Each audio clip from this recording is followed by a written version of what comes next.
Welcome, brothers and sisters. My name is Eros and I am the Doll Maker.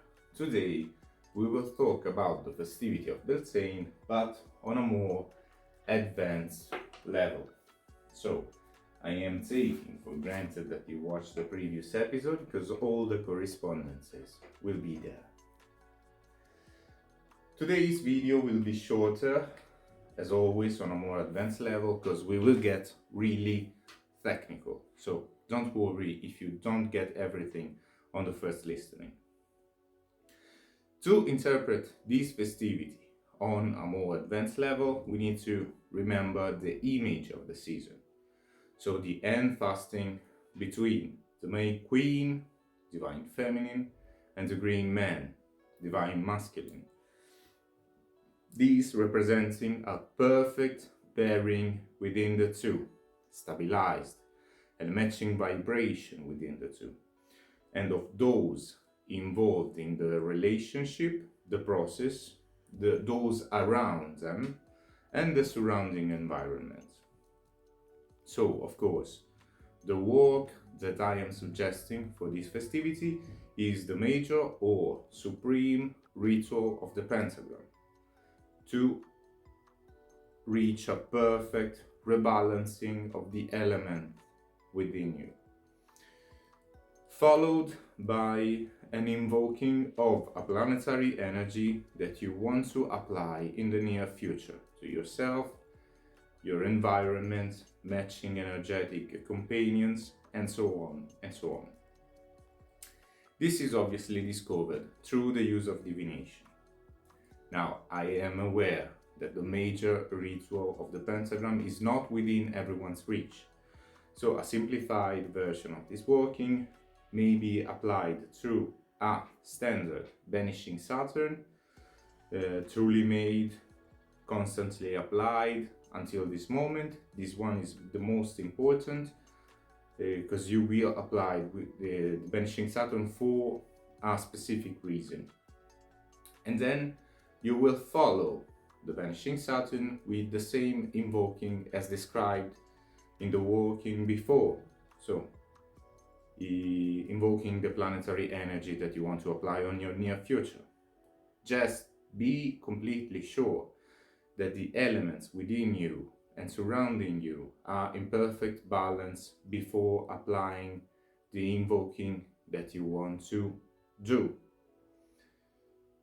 Now, this may require several groundings through banishing elements, through the pentagram. An even simplified version could be done using the middle pillar ritual, relatively basic, balancing the spheres within you.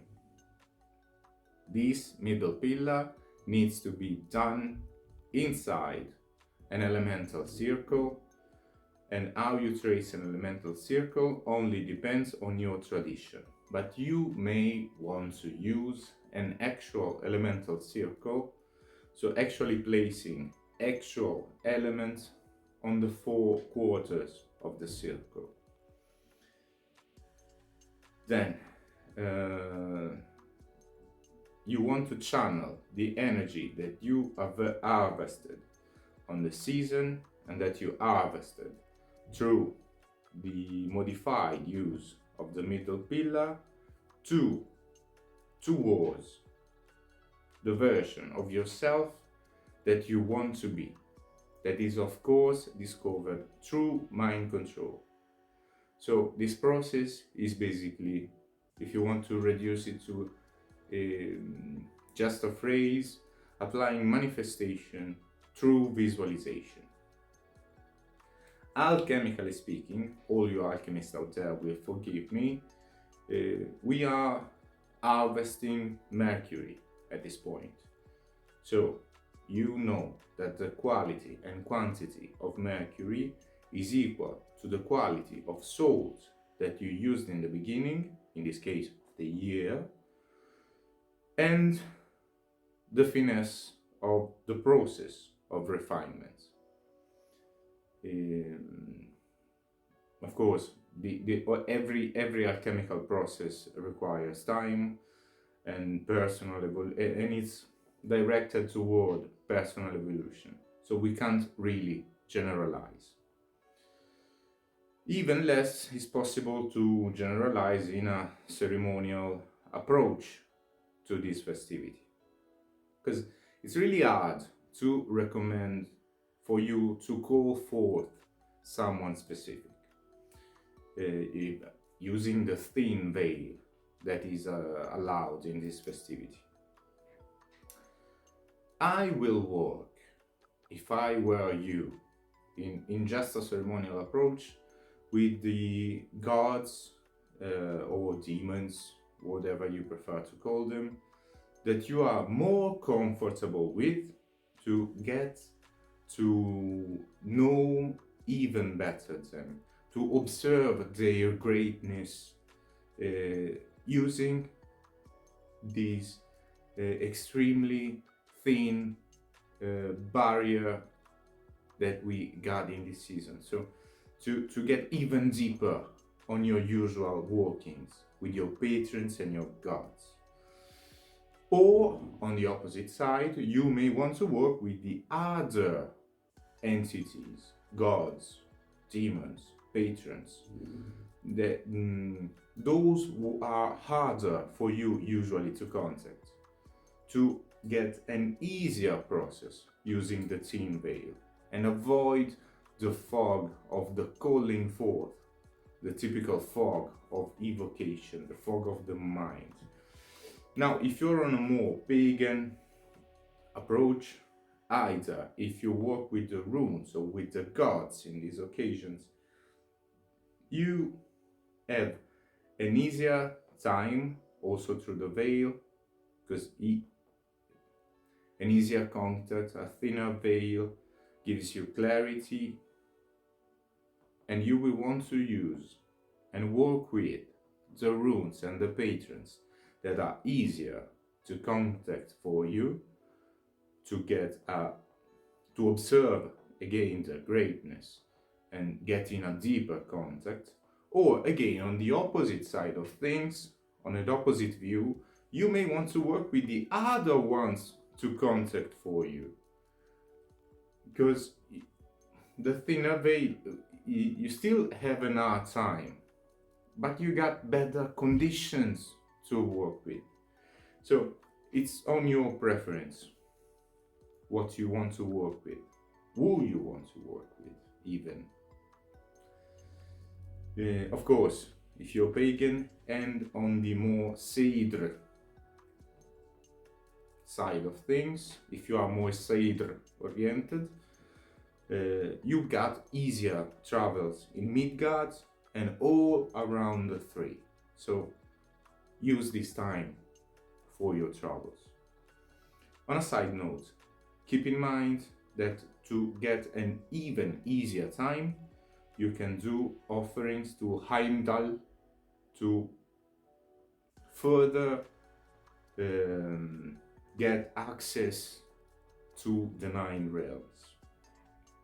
If you're on a more, this is a side note for my brothers and sisters, of a more Tuscanian tradition, if you are aiming to travel through and to the worlds beyond the veil, you may want to give an offering to Janus, the god with the 2 faces.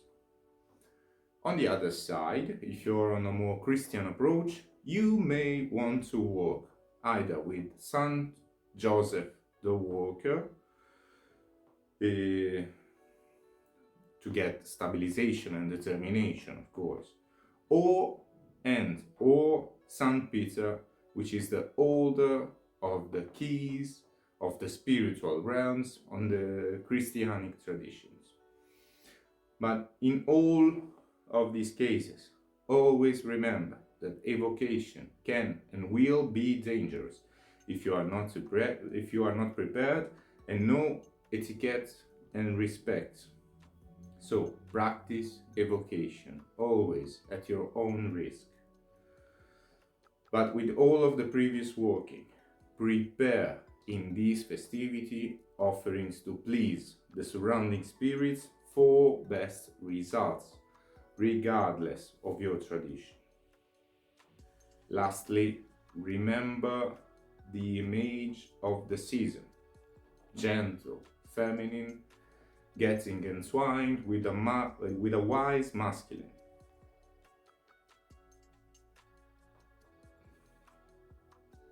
So you got an optimal receiving position connected to the image of the subconscious with a dominant position. So a rationality allowed to make meaningful decisions. So this suggests the power of clear decisions combined with matching vibration, and vibration matching where and who you want to be in your magical practice, in your spiritual travel, in your spiritual journeys, and in your life as a whole.